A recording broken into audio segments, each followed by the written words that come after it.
Us, hello everybody. Sorry, excuse me, I wasn't 16 in the room and we only just gone live. Can I get a 5x5 on the sound check like we do, as we always do from the start?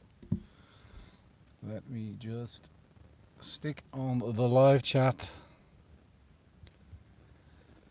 Slowly coming through. Howdy from Cork.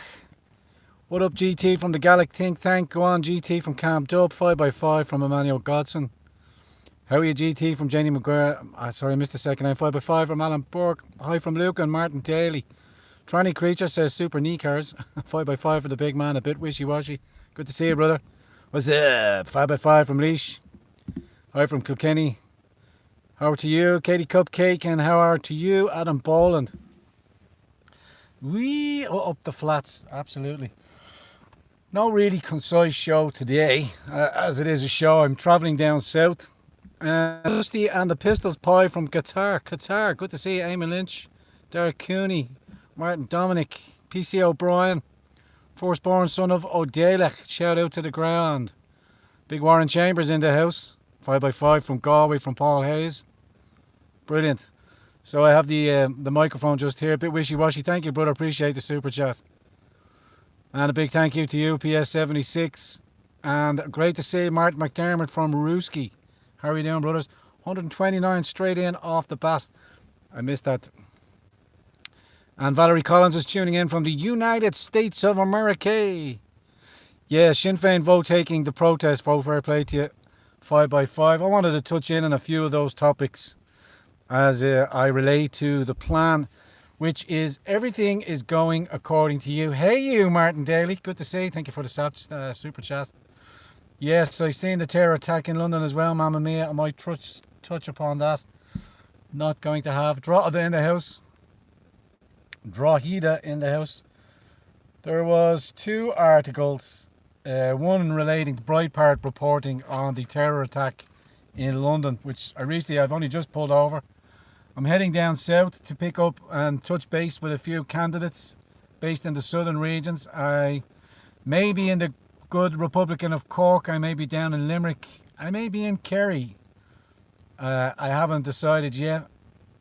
I will be heading up to Drogheda and I will be making a trip across the border soon, across to the north on request. More to follow on that once that's confirmed. And I will announce the guest who it is there. John O'Mahony, good to see you. Thank you for the thumbs up, brother. 165 in the house. Don't forget to smash the Rogans up, please, ladies and gentlemen. If you're of mind, don't forget, or if you're new here, press the like button, press the subscription button, and the bell, and you'll be reminded of future broadcasts here in the car in Torino. Also, a big shout out to all my Patreons, subscribers, Subscribestar, and those of you frequenting the Gran Torino website, World Wide Web, grantorino.ie. Thank you all again for your generosity and your continued support. Great show at the, what's the crack, Delboy? Oh, Leo. I won't, no singing. Big shout out to all the Patriots that turned up yesterday. After my stream, I resumed to cut off the stream. Things did get a little bit leery. Leery in mind that the group of men turned up a group of men just turned up at the end there, and then kind of got violent. And the Irish Times touched on it, and I note that also the journal.ie touched on it. I can't remember what his name, but the sycophantic journalism that was displayed by the journalism to presume that Irish Exit Freedom Party protesters were arrested, far from the truth.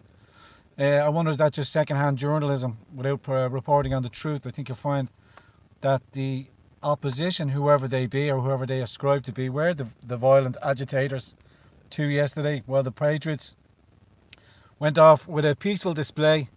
And if you tune into yesterday's stream, I'm sure you've seen the many great words from Tracy O'Mahony, who articulated it quite well, why the reason why we were there at the free speech rally was, and Tracy broke it down succinctly again in terms of the reversal of law, which is a huge push going on between many nation states that have their globalist establishment incumbent powers in charge still trying to clamp down on wrongthink from their citizenry.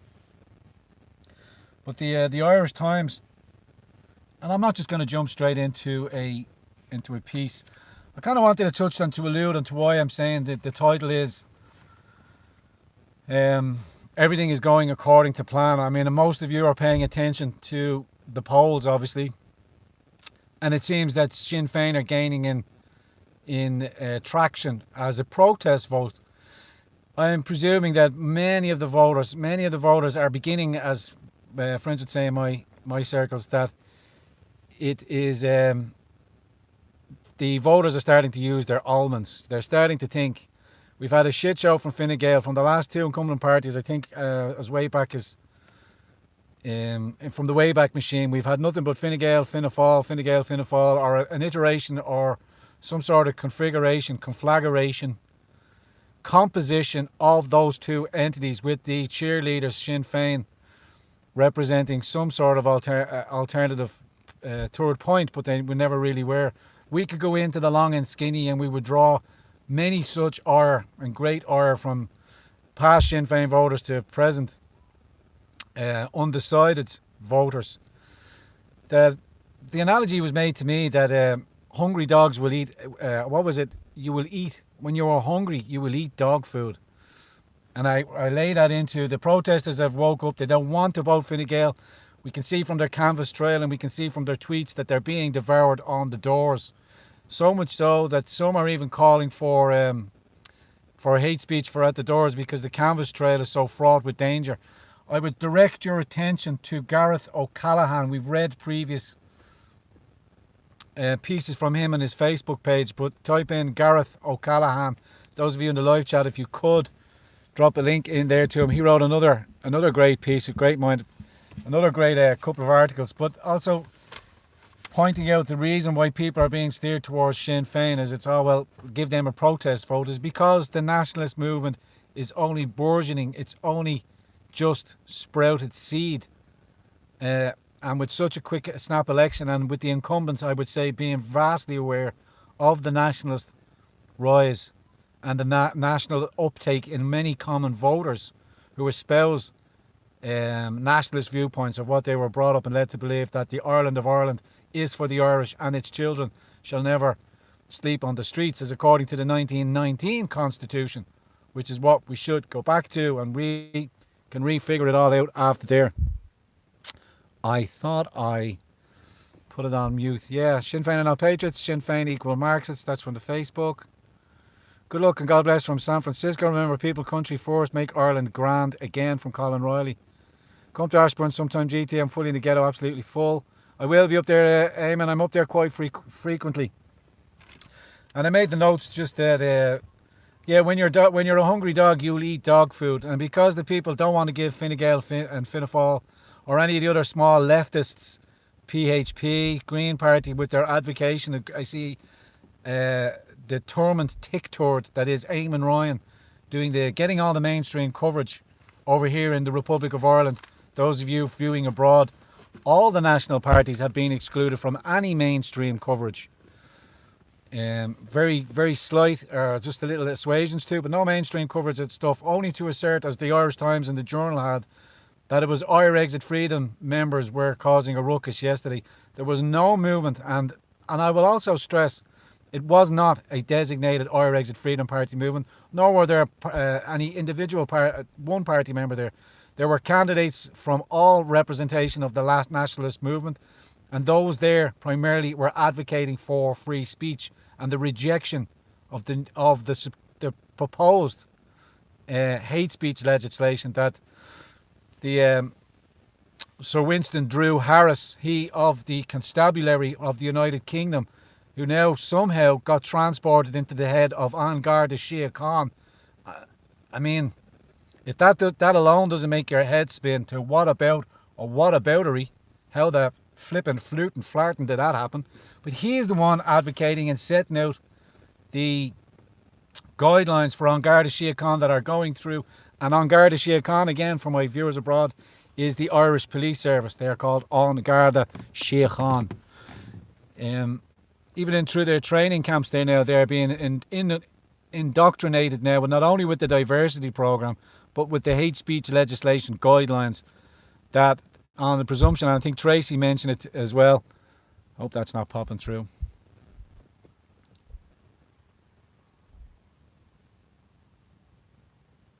Ah, Pete. Not the case at all. If you had any, that you just got yourself a gosh darn ban. We don't do despair and we don't do stupid accusations. Jeremy Carey says, take your country back. Don't be checking in with the live chat because you get sidetracked. Yeah, so the Fine Gael, Fine Gael duopoly is broke and more people are paying attention. But a vast majority only see Sinn Féin as the alternative bloc because our fourth estate has been usurped by corporate entities and greedy individuals who have bought out our fourth estate, as I said, thereby corrupting it, thereby not giving us an objective journalism. You'll get more objective journalism from individuals on Facebook than you will from the Irish Times or the Irish Independent, who are bought and sold establishment mouthpieces. And again, I say establishment mouthpieces. We only have to watch and look at the redundant, treacherous echo chamber that is Radio Televisión, which is the Irish state apparatchik instrument to broadcast Big Brother's message to all of us plebs on the ground, that everything is fine, nothing to see here. You're only at 20% foreign national people staying here and living on the island of Ireland. We only have, since being last reported, 500,000 unaccounted for electoral registered votes that still haven't been cleared up to this day. So even with this general election in there, we still have 500,000 false votes floating around, having not been corrected or purged from the system, or anything that I've seen or heard from. Please do correct me in the live chat if you see. Quick slurp of the coffee to excuse. Yeah. With that in mind, the reason that maybe the collage, sort of a rainbow collection of what might possibly be the radical left of people before profit, or people before paddies, as they're more endearmingly known about over here. But give it to them. It's PHP. It's people before profit that are only speaking about the vulture funds over here. We only have to look at, I think David Hall mentioned it, that something like 48% of distressed mortgages over here in Ireland are owned by vulture funds. But that then in turn, when we had the great advocate Enda Kenny, who was the previous Prime Minister of Ireland, when he was advocating on his new campaign trail that we're the best little country to do business in, wasn't talking to us, the voters, he was talking to the vulture funds and the internationalists and the corporatists.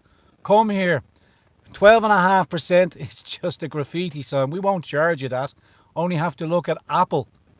Apple have made profits of 45, I think it was 40, let me correct. Profits up in and around the billion mark, but paid only €45 in tax on that corporate profit that they made. I'm open to correct, it could be a billion, but it is certainly a couple of 100 million. But again, where's the enforcement? Because they're such a huge entity and they have such a huge Price Waterhouse Cooper and all these other accountancy firms to totally shift the burden of tax onto their employees, onto their imported 70% foreign national employed in their headquarters, and they just extract and expect the Exchequer to survive and live and be lauded for the income tax that they generate. Meanwhile, prices go up through the roof. I know an interesting market move here for your attention. I draw your attention to it. Irish Life is a sort of insurance policy, and one of the largest generator corporate businesses over here have downgraded their pension fund scheme by 9.1%. I read earlier on this morning, but have transferred and have bought up to 150 apartments in the Dundrum region, I believe. Transferring their money out of what the taxpayer will probably inevitably not refund, but will be expected to go to Brussels or go to the IMF and go to whatever Ponzi borrowing scheme and borrow more money to put it back in the pension pot. But we have 20% of these new employees, the very derogatory term the new Irish, not only for them, because they're nothing like new Irish. There is only Irish. And as John Waters says, John Waters says, we are, it's an insulting term. Sending to you a Morse coded signal hidden within that sentence. So our fourth estate has been usurped. Proudly agree. Also, it's only the likes of Claire Daly that will talk about the structural faults in the EU. And again, it's silence from the mainstream, for mainstream parties such as Fine Gael, Fianna Fáil, the incumbent parties that have been there. But they're the incumbent puppets. They are the puppet show that's dangled about us in the two. That's what stands in front of the permanent government, of the public sector class that just outrides every 4 or 5 year mandated politician. They are always there and they control the reins. They tell us which way we should do. And if they get enough funding from their corporate overlords, we see we now also have, I was going on back there with Enda Kenny, who also now works for a vulture fund. And I made the analogy that 48% of distressed mortgages are controlled by vulture funds. People will be getting turfed out on their streets because quantitative easing has broke the fiat currency. The 2008 crash, and which was then kicked on, the burden was taken away from the bankers and the bondholders, and then was then say, you, Mr. Taxpayer, because you won't have any effective banking system. The world will collapse. It'll be harebrained. What will we do? Sign this piece of paper, and you sign on behalf of the Irish people and sign on the debt of 65 billion onto our already growing debt burden. And where was that debt burden coming? Because we're paying for the replacement. We're paying to bring in our young Irish diaspora, our young educated Irish workforce, which had to leave in the 2008. And as John Waters and Dave Cullen spoke about in their last interview, not only were they 400,000 of our youth displaced all around the world, but we brought in 400,000 and put them on a welfare system. What were they replacing and why were they replacing? Goramahaga Derek, appreciate that. So this has been the result and is the result of successive government fuck-ups, successive government failures, by not dealing with the issue as Iceland did. Jail the bankers, burn the bondholders. It was simple economics. It should have been done. Yes, there would have been some pain. But in relation to losing the banks in 2008, what do we have now? We have the banks selling their ATM services now over to an American firm, and you will be charged €3.50 per transaction. So for every time you use an ATM machine, you will be charged €3.50, which is madness. What did you blame them? Now they're taxing you again for their services. Now they're selling it out to private entities. It's just getting trashed, ripped apart, and they're picking over the minuscule bones of one leg of Ireland. $3.50 per check. So why do we still have them? Because that again, they're pushing you to the cardless society. Millennials love with their Apple Pay phone and their cards and just kink and swipe, and it's so easy to go. I get my cafe latte, frappuccino, soy sexual fucking carrot cake, and life is good because the digits just keep working and it's all free money. Jay Redmond says hi from Dublin North. It only fall when it's the Irish people's interest which is at stake. So yes, the very analogy which I'm bouncing on, many plates spinning. But do not despair. This is all going to according to plan because the voters were slightly awakening, because the national movement is only at its infancy at this stage of nationalism, in this time, in this our time, not previous generations of everything that's gone before, of this social media nationalism, of this 21st century Irish nationalism, which is burning brightly, more brightly than, and it scares them because we are lighting up the shadows of their ineptitude. We are lighting up the shadows of their corruption. We are lighting up their shadows of their downright failure on the Irish children. And I mean those in care and those in our school system that they are currently trying to indoctrinate with the World Health Organization's new sex education program. More to that to follow. We're only being blinkered by the stage show that is this election. And I encourage many of you as well, when you were down at the voter block, stay with the ballot box, as Gemma Doherty threatens and always does. Stay with the ballot box that they are locked and swept away under key. Because after the election day, which will be on a Saturday, they will be held over for a Sunday and then taken out on the Monday for account. Where would you get it? Where would you? Here in Ireland, that's where you'd get it. Quick note on you, 349 in the room. Thank you for joining me. Please pass on the message to all those, no matter which way you're voting, to vote accordingly is give all of your 8 of your preferences. Fill in all the boxes. Do not just put in 1 or 2 or just 1 and I'm not happy with the rest of them. Rank them in order of shit show to shit fest till you get to the nationalists. Obviously give all your nationalist candidates your number 1, number 2, number 3 respectively. But fill in all the blocks. Don't spoil your vote, because if you leave it short, they'll run off to other incumbents and you're only allowing the Fine Gaelers, Fianna Fáilers to get away from your lack of understanding to fill in all the boxes. Make sure you put a number beside every box. Fill in that ballot box correctly. Otherwise you are transferring the last one to give your transfers. We have to become political savvy. We are winning the culture war. We are at the best, but we are the counterculture. We are the emergence of the new populist nationalism, which they fear so much because it's just common sense. Common sense. Anyway, back to my notes. I was on a bit of a tirade there. We need to get back to our nations. Bring your own biro. Yeah, don't vote in pencil. Mother of holy, of all things sacred and sanct. Thank you for that reminder there as well, live chat. Bring your own pen. Why are we expected to vote in pencil every time? Hello? Book of party policy. Yeah. Again, party allegiance, this parish pump politics, it's always explained that, well, the party representative in your local area, and I'm driving around the country now as well, but previously and during the week, and I see a lot more independence, a lot more breakaway, a lot more options in different constituencies and stuff like that. But the old incumbents are vying for power to get back into their constituency. But if you see a nationalist in your area or in your demographic next door to you, get across them, give them a hand, vote them up. They are gaining valuable experience, and they will want to know for the next time. I've said it with Dave Cullen at yesterday's.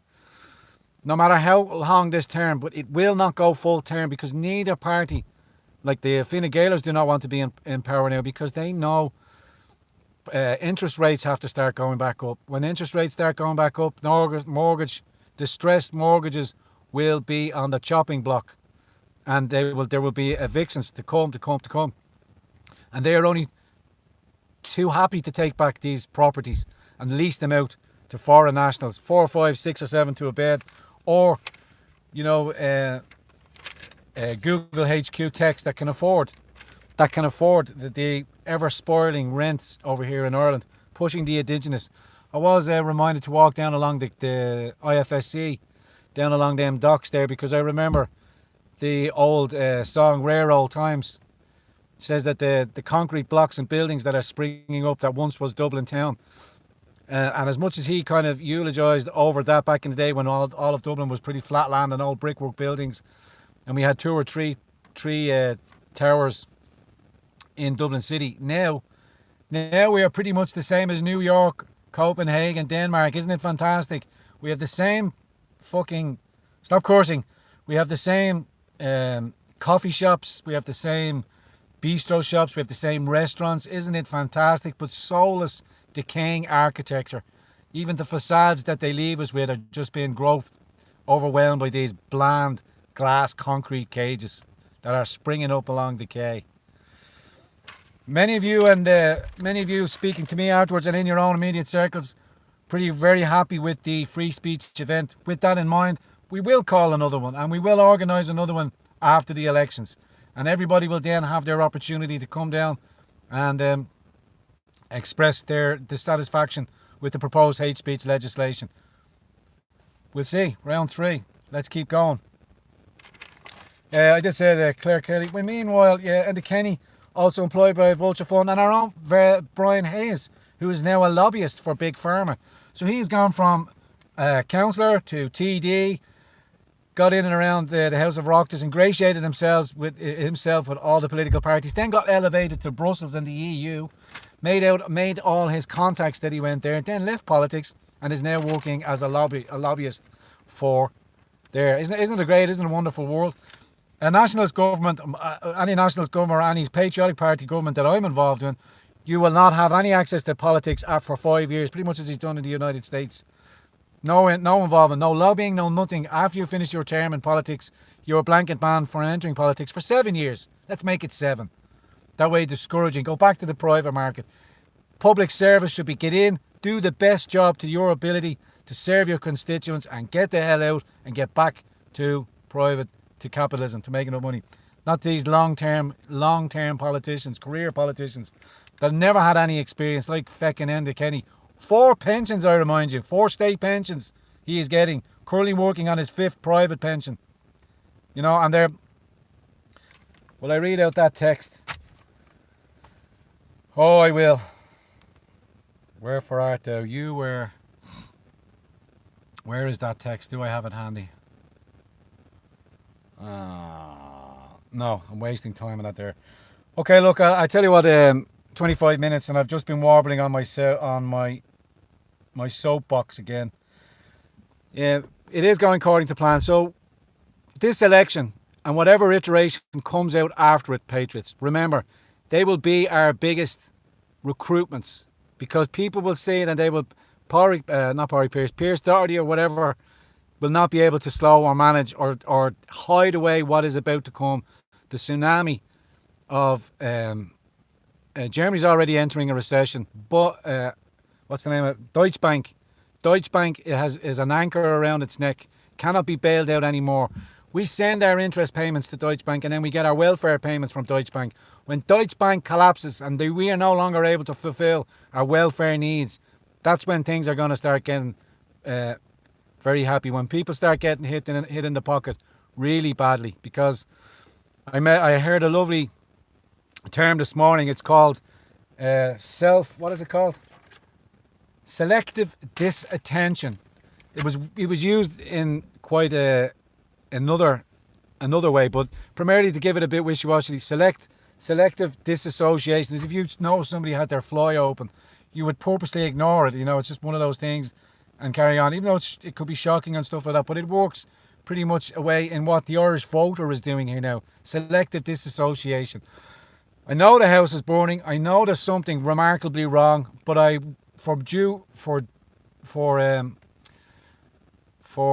of good etiquette and good manners, we won't mention it. We won't discuss it. We won't discuss the open fly that is on the government. And rather than addressing it, saying, you're flying a bit low down there, sort yourself out, or point it out to the government. No, we'll step aside and go, this gentleman over here with his fly is only half open. Let him take control. Meanwhile, the fire rages on. The fire that rages on is mass immigration. And any party that is advocating, as Sinn Féin have done in the 98 Ardfest, they will be purporting open borders and haven't changed that policy, even though in their manifesto said they would like to bring in a points-based system that's akin to the Australian system. They will still meet their international obligations, which means open borders. Open borders is the destruction of native Ireland. It's not about the colour of your skin or where you're coming from or what medical disease you're bringing in. It's the competition for resource. And that's why our rents are going through the roof, and that's why your wages are going down, because there's a surplus of labour. There's a surplus of tenants that will quite happily snap up and share 14 to a room and take over any old dog books, pushing you further and further out. And you'll notice, and I keep reiterating now, school places are so much more harder to find because there's a competition. With immigration comes their children, and they all have to be catered for and looked after for. Turn the door, close the door. Controlled ports of entry. That's all we're asking for. Who are you? Where do you come from? Are you in good health? Can you look after yourself for 2 or 3 years like the rest of the world is expected to? And if you're from Syria or if you're from outside the EU, you get a green card system. And if you're an asylum seeker, you get temporary accommodation, because you should be going back to build up your homeland. You should be going back to pick up where your families are, not bringing the family and the world over here and then importing psychological problems for people that come with no understanding of Europe, only understand that the Western world is to blame for all of their ills in life, and then that you come from the Western world and we must take it all and it's ours. Because you're guilty of racism. You're guilty of imperialism. That draconian, backward thinking bullshit. That we have no we've nothing to apologise for. I keep saying it again. We've none of that to apologise for. We have always been a oppressed society, and as John says, it's left an indelible black mark on our character. But it's time to release the blanket. It's time to release the shackles of that and stand out and take to the streets. The energy that's there on them protests is fantastic, of people coming together with common sense values, the rule of law, first principles, as Dolores Cahill reminds us of. If we can agree on first principles, even if you're still stuck in the dichotomy of left and right, it's globalism and nationalism. And if you're on the side of globalism, you're on the side of the establishment, you're on the side of the corporations, which are funding and paying the likes of the useful idiots that came out, or those that are disillusioned and see that it's British imperialism, and all of those that are representing the Irish patriots are somehow connected to the British establishment. I think you'll find there's more touts in the establishment than there are out in the streets protesting for free speech. I rounded off coming up on the 30-minute mark, ladies and gentlemen, and I know the live chat is going bananas, but I want to touch back and I want to give creditation to this new online news publication. The Burkean.ie have been unwavering in their commitment to tackle the subject, and have done so. And I'm brought back and reminded from 2018, December just gone, when they wrote the title, "The Policy of Mass Immigration is Incompatible with Sustainable Housing." Those of you on the live chat, it's a little bit extensive, but I think from our viewer audience from around the world, from across the waters, I think they would like to get this insight into the dichotomy that is the welfare state or open borders, or social housing and open borders. You can't have both. It's killing us. It's killing us as a people. It's killing us as a nation. And I mean that metaphorically, but it's choking our overall wealth that was bequeathed and gifted to us over the years. Only in the last 20 years have we reached mass migration of foreign nationals of 20%. It's treachery. It's treason. It's by design. I'll go on. So more and more, like I said to you, this election will be, and then what follows after that will be the red pilling for the nation, because they will see, no matter what patsies they put in power, they will not be able to stop the economic crash that is coming our way. And we will not be able to keep not only our own homeless off the streets, but all the new people that will be chucked out of their HAP accommodation, or can't afford the high-rise skyrocketing rents and stuff like that. Then again, if a nationalist government was to come in and change in and enforce the corporate tax and make the corporations pay their due, what they were owed, maybe they would go back to the United States. I'm sure they'd get favourable terms, but they know once they go back to the United States, they'll never be able to leave, because the laws in place through the Trump administration have made it infinitely more difficult to leave there. So they are reclaiming their manufacturing. We need to reclaim our beef industry. We need to reclaim our fishing industry. We need to properly pay our defence forces. We need to really train our Garda Síochána in effective training, not bring in Stasi-like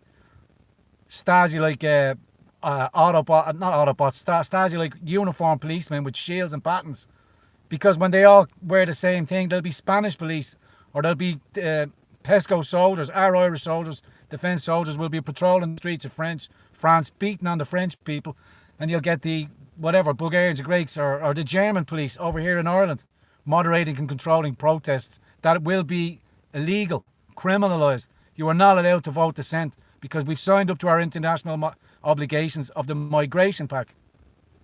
No, good luck. Okay, before I get myself into too much more trouble, I'm already in enough hot water. Let's round it off with this article. Would you indulge me, live chat? Will you have me? Let me give me a 1 for a yes, or 2 if you'd like to sign off and do the roll call.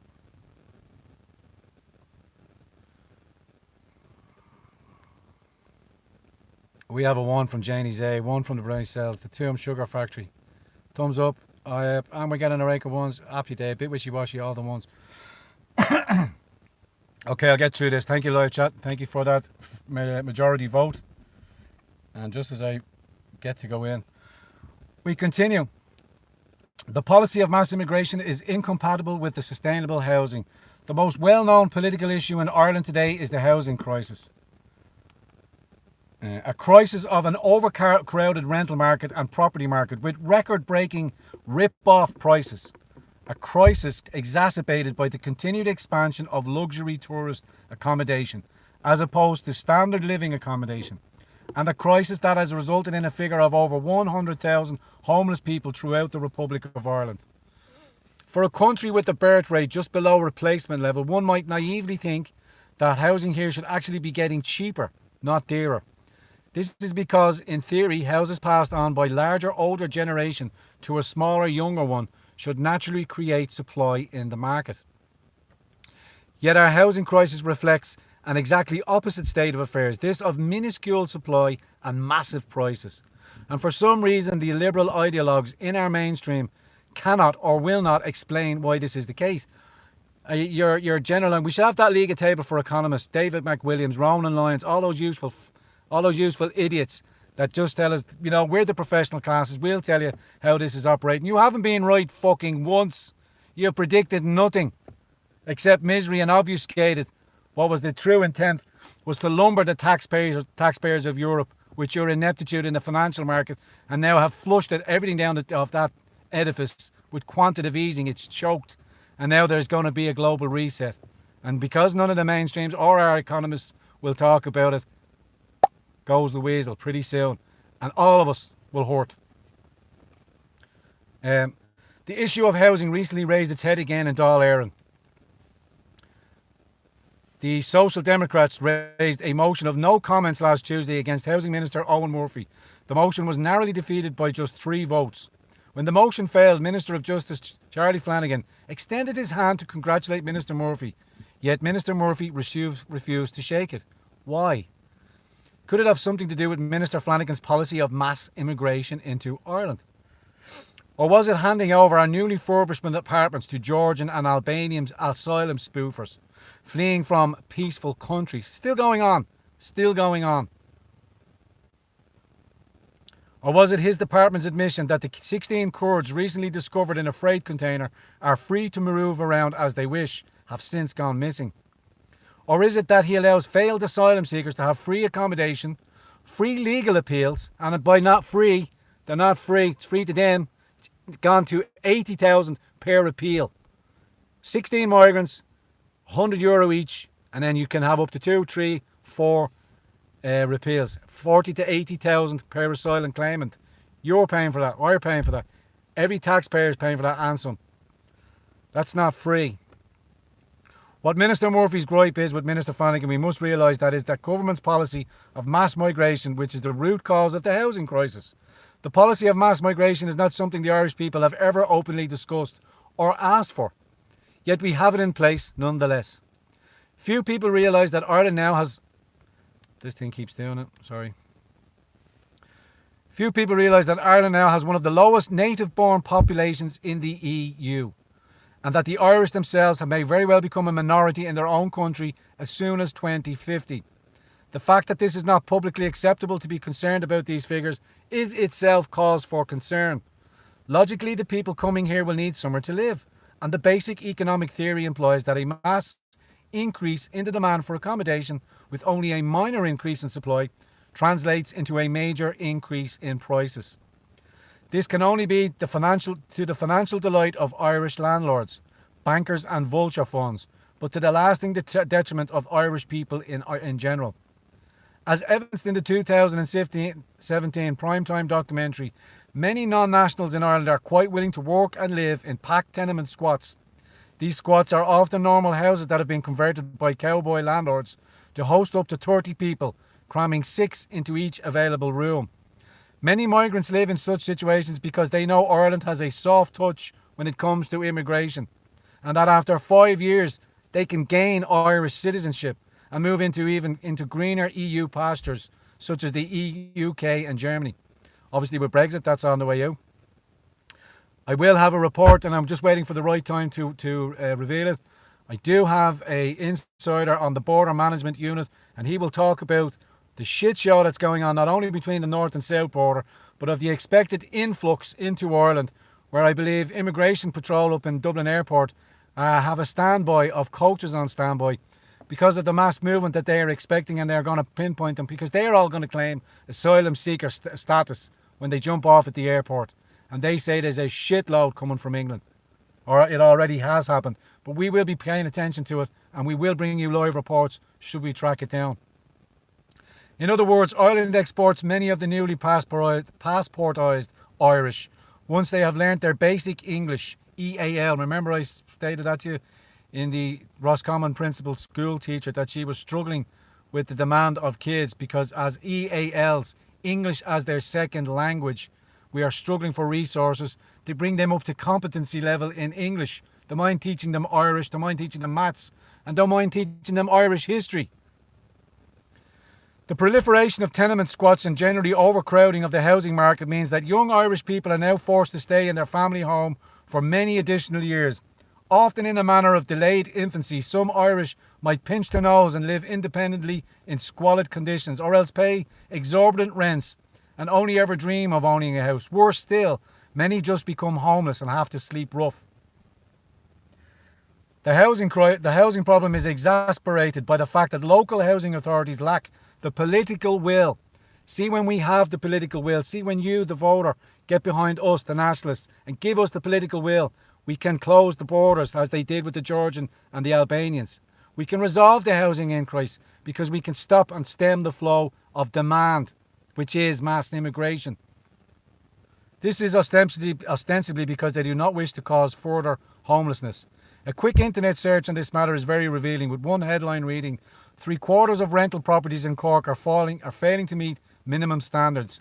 Despite this, no properties were deemed unsuitable for letting by the council.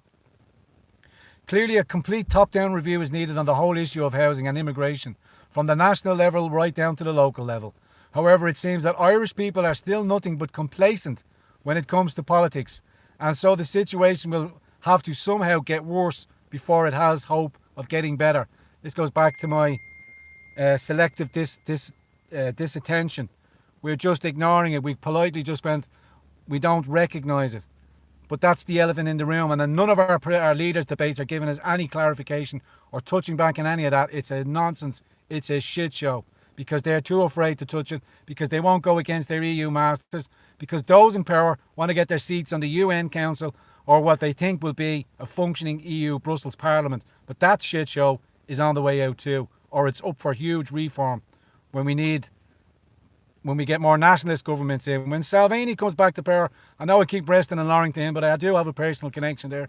But if, as we said with Thierry, in France it's going to be a lot more difficult for patriot parties to get through because of their collectivism in their parliament voting elections. But we have an opportunity here, because when the masses wake up to after this election, I'm keeping the bar low, I'm keeping you all low. I want you to maintain that we've already have a credible victory by running up to 36, up to 40 candidates. That is our victory. They have felt that they empowered to take to the streets and knock on their neighbour's door or knock on their fellow citizens' door and ask them, there is another point of view, there is another way around this. And most people, and all of them that I'm feeding back, say we are getting tremendous reception on the doors. But the primary reason that Sinn Féin are peaking in the polls is because nobody has heard of any of the other smaller parties, because they will not give us a level playing field. So we will work hard come after this election. We are working hard now in this to secure whatever we can. But valuable experience is being gained. Wasn't up there. Sorry, my apologies. Might be a bit of a drain on the thing. Let me try and get rather through to the end of this article. So how do we arrive at this point? Our situation can only be explained by acknowledging how the interests of property owners and financial elites fit perfectly with the blind spot of liberal ideologues occupying our NGO state media establishment. Glove with the establishment, and it exists explicitly to discredit and silence anyone who questions at the progressive dogma of equality, diversity and tolerance.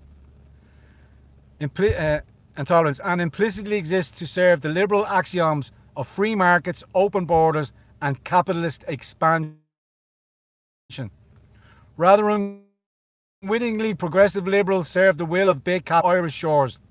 Their useful idiocy gives no second thought as to how this might negatively impact upon Irish life. Society is a contract between the generations. It is up to us to pass down society in the better shape than what it was given to us by our grandparents and our parents, and to make it even better for our children. We are failing miserably. We are failing our children in all aspects of what should be competent, functioning society. We have allowed liberal dogma and corporalist, culturalist Marxism to embed itself not only into our religiosity, but into our paws of government. And we could survive the enemy knocking at the gates, but we will not survive the traitor in our midst, and we are beginning to see them more clearly and daily. Once tarred with such a brush, a person feels being marked for life, potentially foregoing their livelihoods, losing friends and family who feel guilt by association, or eventually charged with hate speech for being locked up for wrongthink. The establishment's sustained project fear on the immigration question has caused a crisis of courage within the political discourse in Ireland. All of the legacy media pundits now parrot the same party line. Diversity is our strength. Free speech is hate speech. Careerism is peace. The political class follow the same tune, excommunicating candidates like Verona Murphy for raising half-baked questions about asylum seekers and for failing to toe the PC line. One can only assume that amongst them must be looking anxiously over their shoulders, fearful of their more zealous colleagues, comrades. Some must be keeping the real opinions hidden and avoiding confrontation at all costs, except for maybe Minister Murphy last Tuesday night. This is what a great point that Gareth O'Callaghan said in his pieces. Because of social media, they can no longer just have their pre-scripted points, but we engage with them on Twitter, we engage with them on their Facebooks, and now they're getting called out. They can't react quickly enough. They can't go back to their handlers and get the replied answer. They have to speak for themselves, and they're being found out for their ineptitude. Gareth O'Callaghan said the exact same thing. Because they've been relied and thought that they control the narrative, that now when we pose the question, like when they get called out at the ploughing championships, and they get called out by Dee Walls, who's had her whole platform taken off, all her platform, her YouTube, her Facebook, her Messenger, her WhatsApp, being restricted, taken away. She's a running political candidate. She's a candidate running for election, and yet she's being squashed by corporations. 3 questions of Irishness will be answered decisively. Come on, you piece of muck. In one way or another over the coming years. This is pertinent to us. If the Irish people continue to think that their national identity is just another meaningless social construct and plough on ahead with the multicultural societal experiment, then the very word Irish will cease to correspond to any meaningful political reality, such as would be the case in a fully globalised Ireland. TM. Very good. Eamon, thank you. If this is not the country we aspire to become or wish to leave to future generations, then a more essential definition of Irishness will have to be peacefully asserted. It must be done in such a way that forces liberals to sit up and pay attention to what we are saying. To peacefully attract attention, we must give insightful critique, and so we must recognise that this cheapening of Irish identity and citizenship is being pushed by the entirety of liberalism. Liberalism is a complex moral political structure comprising of big business on one hand to international socialists like People Before Paddy's on the other. Collectively, they have ensured maximal populational flow into Ireland, and all in the best interests of global finance. A prime example of this was the Irish Central Bank's summer quarterly report, which was openly looking to bring in migrant labour to depress wages. To depress wages. Where's the Workers' Party? Why did you allow 0-hour contracts to infest the workplace and usurp the Irish worker and now has to compete in a 0 contract hours market? Fucking bullshit. To imagine the bleak future would be like trying to imagine an island populated by worker consumer drones, each one transiently differing from its place of making capital to its place of buying product, with minimal disruption between these two modalities. On a global scale, it would be a heaving humdrum of humanity following no higher reality, loyalty or purpose other than that of a financial exchange, an economic utility, one which would reflect a perfectly materialistic and individualistic state of mankind. A form of man without precedent in history, one which would call a type of globo homo sapiens. That's good coffee.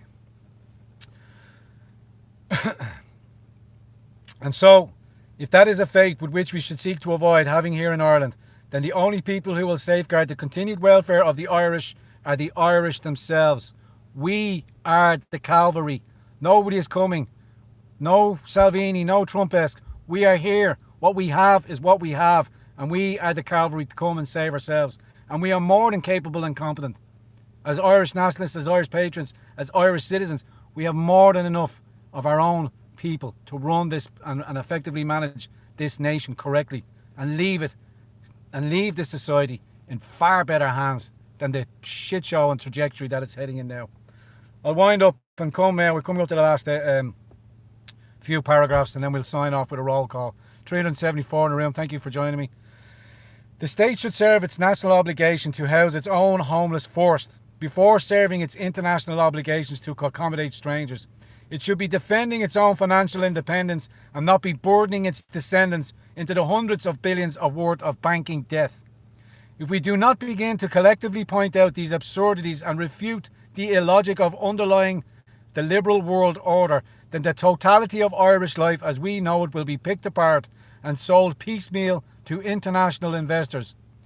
For those of us who are still loyal to our own country and who love our own people, we must politically reject the entirety of liberalism, and the sooner we do it, the better. Look at all that. Oh, look at you. Thanks for popping your head up, Stevie Bennett. Knock the fuck out. Bye-bye. Ciao, ciao. We don't do that. 368 in the room. Listen, ladies and gentlemen, before I signed off, I didn't because I was reading, I didn't get to see all the usual trolls. You can see all of that nonsense. I want to thank you all for your super chats and Amber Armon for GT.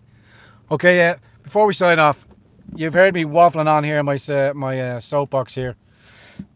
Come the day when we be standing in front of a live audience in our own political tents, in our own gatherings of nationalists, and those days are coming. I've showed you in Pontida. We can organise and get together quite safely, and we can wake up our fellow Irish citizens and refute and reject the liberalist, capitalist, the liberalist agenda, progressive agenda.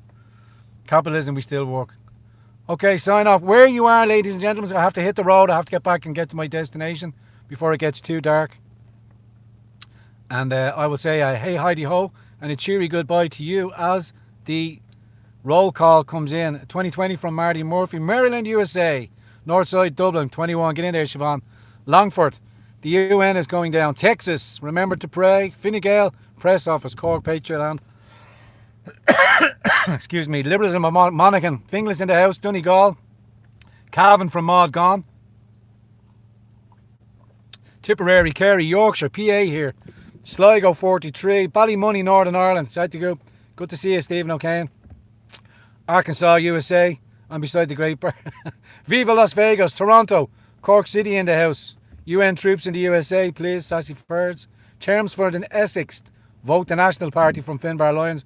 Coventry, Milwaukee in the UK. Orlando, Montreal, Scotland. Carrickmacross. Prayers from Australia. Johannesburg coming home soon. Watermelons. Dublin, Warwickshire. Oregon loves you. Grand Torino, County Clare. Killester, my old knocking ground. Good to see you, Jay Redmond.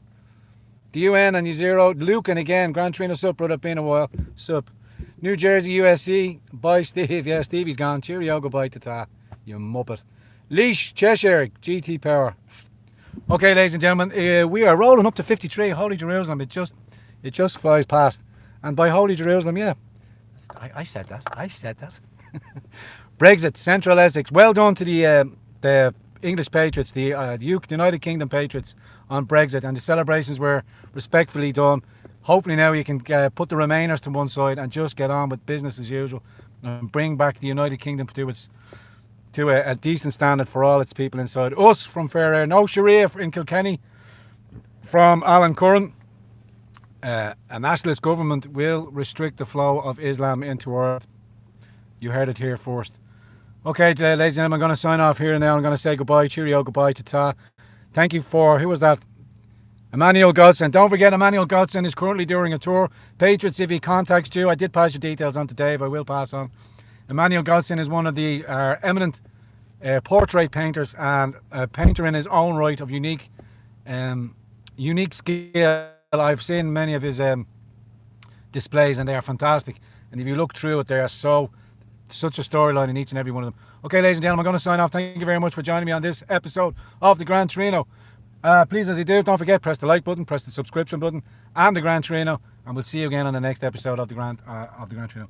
And if you would, don't forget, please throw a few quid into the tank and help keep us on the road as we go around and try and capture as many independent candidates and give them a bit of exposure. Us, everybody, God bless.